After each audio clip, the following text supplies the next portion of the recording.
ভাবছিলাম এই শীতে একটা বিয়ে করে ফেলবো। ও মা, পোড়া খুঁজতে যায় দেখে অভাব পড়ে গেছে। ব্যাপার না, শীত তো নেক্সটে করব, কোনো ব্যাপার না এটা। और अभी तो रुको, क्लाइमैक्स अभी बाकी। তোমাকে পাইলেও ভালোবাসি, না পাইলেও ভালোবাসি, আমার হইলেও ভালোবাসি, অন্যের হইলেও ভালোবাসি। ভালোবাসি মানে ভালোবাসি, এটা আমার একান্ত ব্যক্তিগত বিষয়। ভাবতেছি একটা প্রেম করব, কিন্তু কার সাথে করব? আপনাদের পরিচিত কেউ থাকলেই আমাকে মেনশন দিতে পারেন, আমি রাজি আছি। আমার কোন বন্ধু, এই সুযোগ আর হাতছাড়া করিস না। এরকম সুযোগ আর কই পাবে?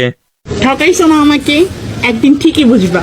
সেদিন তুমি আমাকে পাগলের মতো খুঁজবা। বন্ধু, তোরে ভালো ভাবছিলাম, কিন্তু কাজটা ঠিক করলে না। এই সময় সবাই মাস মাস মানে মাঠে খেলতেছে আর আমি সাথে টিকটক করতেছি। এই ভয়েসটা দিতে গিয়ে আমার গলার অবস্থা প্রায় 12টা বেজে গেছে। তুতলা